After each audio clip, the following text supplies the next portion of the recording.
नाज़रीन इकराम, अस्सलामु अलैकुम वरहमतुल्लाहि वबरकातुह। इस्लाम का माशी निज़ाम, इस उन्वान पर सिलसिले कलाम जारी है। अब तक ये मालूम हुआ कि इस्लाम में गरीबी एक मुसीबत है। अब जाहिर है कि जब गरीबी को इस्लाम एक मुसीबत समझता है तो उसको हटाने के लिए कोई ना कोई तदबीर, कोई ना कोई प्रोग्राम जरूर देता होगा। तो आइए सबसे पहले ये देख लें कि नबी करीम सल्लल्लाहु अलैहि वसल्लम ने फक्र को किस चीज से याद किया है। दलील ये हदीस पाक, वान मुस्लिम इब्न अबी बकरता अन अबीही अन्न नबी सल्लल्लाहु अलैहि वसल्लम कान यकूल अल्लाहुम्मा इन्नी अऊज़ु बिका मिनल कुफ्री वल फक्री व अज़ाबिल क़ब्री। रवाहु अहमद फी मुस्नदिही। हजरत इमाम अहमद बिन हंबल रहमहुल्लाह अपनी हदीस की किताब में इस हदीस को इसी तरह लाए। हजरत मुस्लिम इब्न अबी बकरा अपने बाप से रिवायत करते हैं कि नबी करीम सल्लल्लाहु अलैहि वसल्लम ये दुआ पढ़ा करते थे। कौन सी दुआ? अल्लाहुम्मा इन्नी अऊज़ु बिका मिनल कुफ्री वल फक्री व अज़ाबिल क़ब्री। ऐ अल्लाह मैं तेरी पनाह चाहता हूं कुफ्र से, और ऐ अल्लाह मैं तेरी पनाह चाहता हूं गरीबी से, और ऐ अल्लाह मैं तेरी पनाह चाहता हूं कब्र के अज़ाब से। इस हदीस में नबी करीम सल्लल्लाहु अलैहि वसल्लम की इस दुआ में 3 चीजों से अल्लाह की पनाह चाहने का जिक्र मिलता है। पहली चीज कुफ्र है, जिससे अल्लाह के रसूल ने अल्लाह की पनाह चाहिए। दूसरी चीज फक्र है, जिससे नबी करीम सल्लल्लाहु अलैहि वसल्लम ने अल्लाह की पनाह चाहिए। तीसरी चीज अज़ाब कब्र है। दूसरी चीज फक्र यानी गरीबी, जो कुफ्र बन जाए, ऐसी गरीबी से अल्लाह के रसूल सल्लल्लाहु अलैहि वसल्लम ने अल्लाह तबारक तआला की पनाह चाहिए। जाहिर है कि गरीबी एक मुसीबत है। अब इस सिलसिले में इस्लाम एक मुस्बत प्रोग्राम गरीबी के हटाने का क्या देता है, नाज़रीन किराम, हम वो मुस्बत प्रोग्राम आपके सामने पेश करना चाहते हैं। पहला हुक्म तो अपने मानने वालों को इस्लाम यह देता है कि कोई भी आदमी कामचोर न बने। हर आदमी मेहनत और मशक्कत करे और जमीन में चले और रोजी हासिल करे। अल्लाह तबारक व तआला ने सूरह मुल्क के अंदर इरशाद फरमाया, फमशू फी मनाकिबिहा व कुलू मिर रिज़्क़ी। जमीन के अतराफ में चलो और अल्लाह तबारक व तआला का रिज़्क हासिल करके खाओ। यहां जमीन के अतराफ में अल्लाह तबारक व तआला ने लोगों को चलने का हुक्म दिया है कि चल करके वो अल्लाह तबारक व तआला का दिया हुआ रिज़्क हासिल करें और खाएं। जिससे यह पता चलता है कि आदमी को हाथ पैर कटा करके घर में नहीं बैठे रहना चाहिए, बल्कि जमीन के अतराफ में चलना चाहिए, काम चोर नहीं बनना चाहिए। एक तो इस्लाम यह हुक्म देता है कि कोई भी इस्लाम का मानने वाला काम चोर न बने, वरना काम चोरों की तादाद जैसे जैसे बढ़ती जाएगी, गरीबी और तंगदस्ती उस मुआशरे के ऊपर मुसल्लत होती चली जाएगी। और दूसरा हुक्म यह है कि जो कमा नहीं सकते, दूसरे लोग उनका ख्याल रखें। वो कौन से लोग हैं जिनको अव्वले वहला में हुक्म दिया गया है कि ऐसे लोग जो कमा नहीं सकते वो खबरगिरी करें? उनके खैश व अकारिब, जिनके पास माल है, रिश्तेदार लोग। लेकिन शर्त यह है कि रिश्तेदार साहिब इस्तिताअत हो, मालदार हो, और वो खर्च करने की पोजीशन में हो, और लेने वाला साहिब एहतियाज हो। यह दूसरा लाहे अमल है, यह दूसरी शिक है उस दस्तूर की और उस मुस्बत लाहे अमल के और प्रोग्राम की जो इस्लाम गरीबी को हटाने के बारे में पेश करता है। वो ये कहता है कि एक तो आदमी मेहनत और मशक्कत करे, और कोई आदमी अगर मेहनत और मशक्कत करके रोजी नहीं कमा सकता तो लोग उसकी एयानत करें। अब लोगों में 3 किस्म के लोग आते हैं। पहली किस्म है खैश व अकारिब की, जो उस आदमी के रिश्तेदार हैं। अब ये रिश्तेदारों का फरीजा बनता है कि अपने उस मुफलिस रिश्तेदार का, गरीब रिश्तेदार का ख्याल रखें। दूसरी किस्म उन लोगों की है जो मुआशरे के अंदर माल और दौलत वाले हैं। अल्लाह अपने रसूल के जरिए, अपने कलाम के जरिए उन तक ये बात पहुंचाता है कि वो लोग अपना जो इजाफी माल है ऐसे कमजोर लोगों के ऊपर खर्च करें जो बेचारे जमीन में चल नहीं सकते, मेहनत और मशक्कत नहीं कर सकते। और तीसरा मामला हुकूमत का है कि वो बाकायदा अपनी सरपरस्ती में मालदारों से ज़कात ले और ऐसे लोगों के ऊपर खर्च करे जो लोग कमा नहीं सकते। नाज़रीन इकराम, ये तो गरीबी हटाने का वो लाहे अमल था, वो मुस्बत प्रोग्राम था जो इस्लाम ने पेश किया। अब सवाल ये है कि गरीबी आती कैसे है। पहली चीज तो आफात समाविया है। मसलन नदियों में बाढ़ आ गई, खेतियां तबाह हो गई, गांव के गांव बह गए, समंदर के अंदर तूफान आ गया और समंदर के किनारे जितनी आबादियां थीं वो तहे आब आ गईं, लोग बेघर हो गए। तो एक तो आफाते अर्जी व समावी है जिसके ऊपर इंसान का बस नहीं चलता, यह गरीबी का और तंगदस्ती का एक सबब है। और दूसरा सबब फक्र और तंगदस्ती का यह है कि एक तबका ज्यादा से ज्यादा नफा कमाने की मुहिम में मशगूल हो, और जाहिर है कि इस तबके को इस मुहिम में कामयाबी मिलने के लिए जरूरी है कि दूसरे तबकात को अपने पैरों तले रौंद करके आगे बढ़ जाए। जाहिर है कि दूसरे तबकात जिनको ये अपने पैरों से रौंदेगा वो बेचारे मुहताज और कल्लाश हो जाएंगे। तो मुहताजी का एक सबब यह है कि एक तबका ज्यादा से ज्यादा नफा हासिल करने की मुहिम में लग जाए। गरीबी और तंगदस्ती आने का तीसरा सबब शहरों की आबादी में गैर जरूरी इजाफा, कि शहरों के वसाइल महदूद हों और आबादी वसाइल से बढ़कर हो। मसलन खाने कमाने के वसाइल बहुत कम हों और आबादी उससे ज्यादा हो, यानी वसाइल उस जगह के महदूद हों और आबादी वसाइल से बढ़कर हो, तो इससे फक्र लाजमी है। चौथी चीज, इखराजात की हदबंदी न हो। जैसे एक खास तबका दौलतमंदों का अपने दौलत के इजहार में एक रेस शुरू करता है, एक दूसरे को नीचा दिखाने के लिए दौलत की रेस में मालदार तबके लग जाते हैं। अब एक तबका चाहता है मैं दूसरे तबके से आगे बढ़ जाऊं, तो दौलत की नुमाइश और दौलत के इजहार में एक दूसरे को नीचा दिखाने के लिए आदमी नाजायज और जायज की परवाह किए बगैर दौलत के हुसूल में लग जाता है, जिसकी वजह से इंसान के मुआशरे में गरीबी आ जाती है। जाहिर है कि इस रेस में, इस दौड़ में जो बासर लोग हैं, जो बासर और रसूख लोग हैं, दौलत का रुख मुड़ करके उनकी तरफ हो जाता है। जाहिर है कि दौलत का रुख जब एक तबके की तरफ मुड़ गया तो दूसरा तबका तो फक्र के अंदर मुब्तला हो गया। तो गरीबी और तंगदस्ती का एक सबब तो यह है। और एक सबब कि एक तबका मईशत के वसाइल पर पूरा कंट्रोल रखता हो, वो आमतुन नास की जरूरियात से सरफे नजर करके एक महदूद तबके की तहसीनात और कमालियात की तरफ ध्यान दे। नाज़रीन किराम, ये कमालियात और तहसीनात क्या होती हैं? जानना चाहिए कि इंसान की जिंदगी जिन चीजों के बगैर गुजरना नामुमकिन हो वो तो जरूरियात हैं, इसको जरूरियात कहते हैं। और इंसान की जिंदगी बरकरार तो रह सकती है मगर परेशानियों के साथ बरकरार रहती है, तो इसको हाजियात कहते हैं। मसलन आदमी एक ऐसी जगह पर रहता है जहां सड़कें वगैरह अच्छी नहीं है, तो सड़कें अच्छी ना भी रहे तब भी आदमी अपनी जिंदगी गुजार सकता है। लेकिन जाहिर है कि इसमें तालीम के हुसूल के मौके महदूद हो जाते हैं। सड़कें अच्छी ना होने की वजह से नकलो हमल के जो जराए हैं वो महदूद हो जाते हैं, तो इनको हाजियात कहते हैं।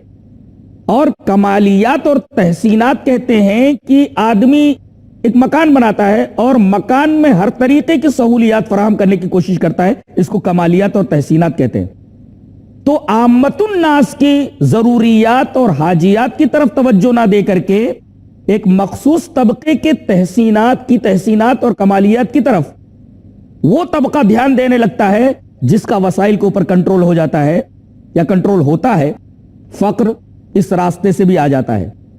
इसको खत्म करने के लिए जरूरी है कि बावसाइल लोग वसाइल के ऊपर जो लोग कंट्रोल रखने वाले हैं, ऐसे लोग आमतुन नास की जरूरियात और हाजियात के ऊपर अपनी पूरी तवज्जो सर्फ करें ताकि वहां की आबादी की तालीम का बेहतरीन इंतजाम हो, तालीमी तरक्की के साथ साथ माशी तरक्की के भी इम्कानात पैदा हों।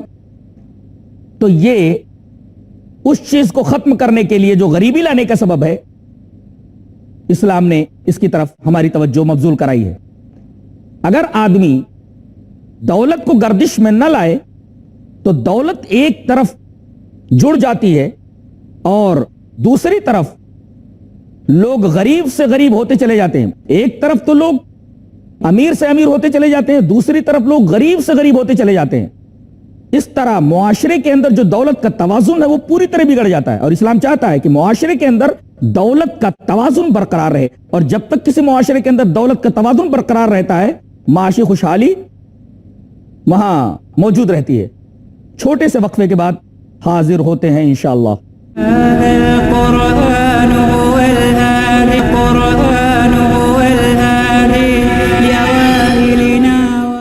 नाज़रीन किराम, अस्सलामु अलैकुम वरहमतुल्लाहि वबरकातुह। इस्लाम का माशी निज़ाम, इस उन्वान पर सिलसिले कलाम जारी है। अब हम इस मौजू के बिल्कुल आखिर में आदाब मईशत को अल्लाह तबारक व तआला के एक पैगंबर हजरत शुआइब अलैहिस्सलाम के किस्से के तनाजुर में जानना चाहेंगे और आपके सामने उसको पेश करने की सआदत हासिल करना चाहेंगे। और इसके लिए हम सूरह हूद की 5 आयतें अलग तरतीब आपके सामने रखकर उनकी शरह करेंगे। सूरह हूद की आयत नंबर 84, 85, 86, 87, 88। तो आयत नंबर 84 के अंदर अल्लाह तबारक व तआला ने इस तरह इरशाद फरमाया, वइला मदियना अखाहुम शुआइबा क़ाल या कौम इअ्बुदुल्लाह मा लकुम मिन इलाहिन गैरुहु वला तनकुसुल मिक्याल वल मीज़ान इन्नी अराकुम बिखैरिन व इन्नी अखाफु अलैकुम अज़ाब यौमिन मुहीत। ये सूरह हूद आयत नंबर 84 है। अल्लाह फरमाता है कि हमने पैगंबर शुआइब को मदियन की तरफ वहां के लोगों की हिदायत के लिए भेजा। यह कौम 2 बीमारियों में मुब्तला थी, एक बीमारी रूहानी थी और एक बीमारी मादी। रूहानी बीमारी क्या थी? अल्लाह के अलावा दूसरों की इबादत करना, यानी शिर्क में मुब्तला थी। और मादी बीमारी जिसमें यह कौम मुब्तला थी वो था नाप तौल में कमी करना। तो एक खराबी रूहानी थी जिसमें यह कौम मुब्तला थी और दूसरी खराबी मादी थी जिसमें यह कौम मुब्तला थी। हजरत शुआइब अलैहिस्सलाम ने उनके सामने 2 बातें रखी। अल्लाह ने फरमाया वइला मदियना अखाहुम शुआइबा, मदियन की तरफ उनके भाई शुआइब को अल्लाह तबारक तआला ने भेजा। यह मदियन कहां है? यह मान के करीब, हिजाज और फिलिस्तीन के दरमियान, उर्दुन के करीब है। और यह हजरत इब्राहिम अलैहिस्सलाम के एक बेटे मदियन के नाम पर बसाया गया था, मदियन इब्न इब्राहिम के नाम पर। हजरत शुआइब अलैहिस्सलाम ने अपनी कौम के सामने पहली दावत रखी, या कौम इअ्बुदुल्लाह मा लकुम मिन इलाहिन गैरुहु, ऐ मेरी कौम अल्लाह के अलावा किसी की इबादत न करो। और फिर आपने मादी खराबी पर नक्द करते हुए उन्हें उनकी इस हरकत से मना किया। फरमाया वला तनकुसुल मिक्याल वल मीज़ान, नाप तौल में कमी मत करो। इन्नी अराकुम बिखैर, अरे मैं तुम्हें खुशहाली में देखता हूं, अल्लाह का दिया तुम्हारे पास बहुत कुछ है, नाप तौल में कमी करने की कतई कोई जरूरत नहीं है। व इन्नी अखाफु अलैकुम अज़ाब यौमिन मुहीत, कि तुम्हारे ऊपर यौम मुहीत का अज़ाब ना आ जाए, मैं खौफजदा हूं। नाज़रीन किराम, यौम मुहीत किसको कहते हैं? मुहीत माने इहाता कर लेने वाला। यानी अगर तुम नाप तौल की कमी की खराबी में मुब्तला रहोगे तो तुम्हारी जिंदगी के हर गोशे को अल्लाह तबारक व तआला परेशानियों से घेर देगा। नाज़रीन इकराम, इसमें बहुत बड़ा पैगाम है कि जो कौम नाप तौल की कमी के मरज में मुब्तला हो जाती है उसकी जिंदगी के तमाम गोशों को अल्लाह तबारक व तआला अदाबों से घेर देता है। इसी वजह से यहां अदाब यौम मुहीत कहा गया। तो पहले आपने उनको नफियन मना किया, फिर इस बातन मना फरमाया। इस बातन इस तरह हुक्म दिया, ऐ मेरी कौम, तौल को पैमाने को और वजन को पूरा करो, नाप तोल में कमी मत करो और जमीन में फसाद मत करो। गोया कि नाप तोल में कमी करना यह जमीन के अंदर फसाद बर्पा करना है। और उसके बाद तीसरी आयत इस तरह है, बक़ियतुल्लाहि खैरुल लकुम इन कुंतुम मुमिनीन, अल्लाह तबारक व तआला का बक़िया ये तुम्हारे लिए बेहतर है अगर तुम ईमान वाले हो। वमा अना अलैकुम बिहफ़ीज़, और मैं तुम्हारे ऊपर निगरान नहीं हूं। नाज़रीन किराम, इस आयत करीमा का पहला टुकड़ा कि अल्लाह का बक़िया तुम्हारे लिए बेहतर है, या बक़िया उस नफे को कहा गया है जो हलाल तरीके से हासिल किया गया हो। तो हलाल तरीके से हासिल किया गया नफा कुरान हकीम उसको बक़िया कहता है। यानी अगर कोई आदमी हलाल तरीके से नफा हासिल करता है तो वो नफा बाकी रहता है, और कोई हराम तरीके से अगर नफा हासिल करता है तो वो बाकी नहीं रहता, जल्दी खत्म हो जाता है, मिट जाता है। यह बहुत अजीब और गरीब नुक्ता है जो इस आयत करीमा में बयान किया गया कि हलाल तरीके से हासिल किया गया नफा बक़ियतुल्लाह है, और यह तुम्हारे लिए बेहतर है। तुम्हारे लिए बेहतर है यानी इससे तुम्हारा दिल, तुम्हारा ज़मीर, तुम्हारी जिंदगी, समाजी जिंदगी, हर चीज बेहतर रहेगी। बक़ियतुल्लाहि खैरुल लकुम इन कुंतुम मुमिनीन, अगर तुम इस बात पर एतकाद रखते हो। वमा अना अलैकुम बिहफ़ीज़, मेरा काम सिर्फ कह देना है, मानना ना मानना तुम्हारा काम है, मैं तुम्हारे ऊपर निगरान नहीं हूं। अब कौम ने इसके जवाब में जो नबी से कहा वो बड़ा ही अजीब व गरीब है। कहा, कालू या शुआइबु असलातुका तामुरुका अन नतरुका मा याबुदु आबाउना औ अन नफ़अला फ़ी अम्वालिना मा नशा इन्नका लअंतल हलीमुर रशीद। उन लोगों ने कहा कि शुआइब, तेरी नमाज ये हुक्म देती है तुझको कि तू हमसे ये कहे कि हम अपने माबूदों को छोड़ करके, जिसकी इबादत हमारे आबा व अजदाद करते थे, तू जिसकी इबादत करने के लिए कह रहा है हम उसकी इबादत करें, और तेरे कहने की वजह से हम अपने माल में मन चाहा तसर्रुफ न करें। नाज़रीन किराम, आपने देखा कि यहां कौम शुआइब ने नमाज का हवाला दिया, हजरत शुआइब अलैहिस्सलाम की नमाज का हवाला दिया। पता यह चला कि नमाज आमिरा है और नाहिया है। नमाज बुरी बातों से रोकती है और भली बातों का हुक्म देती है, और आदमी अगर सही तरीके से नमाज का पाबंद हो जाए तो उसकी जिंदगी इस तरीके की हो जाएगी कि अल्लाह तबारक व तआला जिन जिन चीजों के करने का हुक्म देगा उन चीजों को करेगा, और जिन जिन चीजों से अल्लाह मना करेगा उनसे दूर रहेगा। तो गोया नमाज आमिरा और नाहिया है। सूरह अनकबूत के अंदर 21वें पारे के अंदर अल्लाह तबारक व तआला ने इरशाद फरमाया, इन्ना सलात तन्हा अनिल फ़ाहशाइ वल मुनकर। नमाज जिस तरीके से आमिरा है उसी तरीके से नाहिया है, भलाइयों का हुक्म देती है, बुराइयों से रोकती है। इसी वजह से उन्होंने नमाज का हवाला दिया। उसके बाद कालू या शुआइबु असलातुका तामुरुका अन नतरुका मा याबुदु आबाउना औ अन नफ़अला फ़ी अम्वालिना मा नशा इन्नका लअंतल हलीमुर रशीद। आप तो बड़े सीधे साधे और बड़े ही पाक हैं और बड़े ही अच्छे, हम ही खराब हैं, जाने दो, हमको खराब ही रहने दो। ये कौम का जवाब था। हजरत शुआइब अलैहिस्सलाम ने उनके रिएक्शन में ये फरमाया, क़ाल या कौम अराअयतुम इन कुन्तु अला बय्यिनतिन मिन रब्बी व रज़क़नी मिन्हु रिज़्क़न हसना। ऐ मेरी कौम, भला ये बताओ, अगर मैं अपने रब की तरफ से दलील के ऊपर हूं, तो अपने रब की तरफ से जब मैं दलील के ऊपर हूं तो क्या मैं गलती पर हूं? मेरा स्टैंड सही नहीं है, मेरा मौकिफ सही नहीं है। व रज़क़नी मिन्हु रिज़्क़न हसना, और तुम ये देख रहे हो कि मैं गरीब नहीं हूं, मैं भी दौलत वाला हूं, मेरे पास भी पैसा है, लेकिन मैं जो दौलत हासिल कर रहा हूं, मैं जो रिज़्क़ हासिल कर रहा हूं वो रिज़्क़ हसन है। नाज़रीन किराम, हजरत शुआइब अलैहिस्सलाम के इस जुमले में बड़ी ही दकीक बातें मौजूद हैं। हजरत शुआइब अलैहिस्सलाम ने यह फरमाया, व रज़क़नी मिन्हु रिज़्क़न, अल्लाह ने मुझे रिज़्क़ हसन दिया है। दो बातें मालूम हुई, एक तो ये कि रोजी देने वाला अल्लाह, तदबीर करना इंसान का काम, लेकिन तदबीर से आदमी जितनी दौलत चाहे हासिल कर ले, ऐसा नहीं होता। आदमी को सिर्फ तदबीर का इख्तियार है, तदबीर के ऊपर रोजी देना यह अल्लाह तबारक व तआला का काम है, बंदे का इसमें कोई अमल दखल नहीं है। तो रोजी अल्लाह देता है, बंदा दौलत का सिर्फ अमीन है, आजादाना तसर्रुफ जिस तरीके से चाहे करे, उसको इस बात की इजाजत नहीं है। माल देने वाला अल्लाह और इंसान उस माल का अमीन, और मुंशी को और अमीन को चाहिए कि मालिक जिस तरीके से उस माल के अंदर तसर्रुफ करने के लिए कहे बस उतना ही तसर्रुफ करे। تو ورزقنی، اللہ نے مجھے روزی دی، رزقن حسنا، میں بھی دھندا کرتا ہوں، میں بھی تجارت کرتا ہوں، لیکن میں جائز طریقے سے تجارت کرتا ہوں، اور اس جائز طریقے سے تجارت کے نتیجے میں جو رزق مجھے مل رہا وہ رزق حسن ہے۔ اب سوال یہ ہے کہ رزق حسن کہتے کس کو ہیں؟ ناظرین کرام، یہ بہت بہترین نکتہ ہے۔ رزق حسن کسے کہتے ہیں؟ رزق حسن کہتے ہیں جو حلال ہو، یعنی جو حرام نہ ہو۔ ظاہر ہے کہ اب جاننا پڑے گا کہ حلال کیا ہے، حرام کیا ہے۔ اس طریقے سے حلت اور حرمت کے معاملے میں پورا معاشی نظام اسلام سے جڑ جاتا ہے، قرآن سے جڑ جاتا ہے، احادیث سے جڑ جاتا ہے۔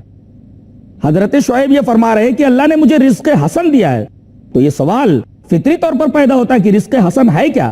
تو رزق حسن اسے کہتے ہیں جو جائز تجارت کے نتیجے میں نفع حاصل ہوا ہے، وہ رزق حسن ہے۔ اب سوال یہ ہے کہ حلال روزی کس کو کہتے ہیں اور حرام روزی کس کو کہتے ہیں؟ یہ جاننے کے لیے ہمیں اللہ اور اس کے رسول کی طرف پلٹنا پڑے گا۔ اس طریقے سے پورا معاشی نظام یہ منسلک ہو جاتا ہے، پورا معاشی نظام ضم ہو جاتا ہے، معاشی نظام پورا کا پورا موقوف ہو جاتا ہے، معاشی نظام پورا کا پورا ڈیپینڈ ہو جاتا ہے اسلام کے اوپر، قرآن اور حدیث کے اوپر۔ اور آگے یہ فرما رہے وما اريد ان اخالفكم الى ما انهاكم عنه، میں بھی تجارت کرتا ہوں، میں بھی دولت والا ہوں، اور میں جو بات کہہ رہا ہوں اس پر عمل بھی کر رہا ہوں۔ ایسا نہیں ہے کہ میں تمہیں اس چیز سے منع کر رہا ہوں جس کو میں خود کر رہا ہوں۔ میں جس چیز سے تم کو منع کر رہا ہوں اس کے اوپر میں خود قائم ہوں۔ اس کا مطلب یہ ہے کہ آدمی جب کسی بات سے کسی کو منع کرے تو پہلے خود اس کے اوپر عمل کر کے بتائے۔ اگر بھلائی کا حکم دینا ہے تو زندگی کے ہر معاملے میں بھلائی کا حکم دیتا رہے، لیکن اگر کسی چیز سے کسی آدمی کو روکنا ہے تو جس چیز سے وہ روک رہا ہے اس کو چاہیے کہ اگر وہ چیز اس کی زندگی میں ہے تو اس کو نکال دے، تب دوسروں کو روکے، ورنہ روکنے کا کوئی فائدہ ہی نہیں ہوگا۔ اسی وجہ سے حضرت شعیب علیہ السلام نے فرمایا وما اريد ان اخالفكم الى ما انهاكم عنه ان اريد الا الاصلاح، میرا کام صرف اصلاح کرنا ہے۔ اس سے پتہ یہ چلا کہ باقاعدہ حکومت معاشی نظام کے اوپر دھیان دے، ساتھ ساتھ کچھ ایسے آفیسران مقرر کرے کہ جہاں کہیں معاشی فساد ہو ان لوگوں کو گرفتار کریں اور کہیں بھی معاشی فساد کو برپا نہ ہونے دیں، ہر جگہ اصلاح سے کام لیں۔ ناظرین کرام، یہ اسلام کے معاشی نظام پر ایک تفصیلی بحث تھی جو آپ کے سامنے پیش کی گئی۔ یہ سلسلہ کلام یہیں ختم ہوتا ہے، اجازت دیں۔ السلام علیکم ورحمۃ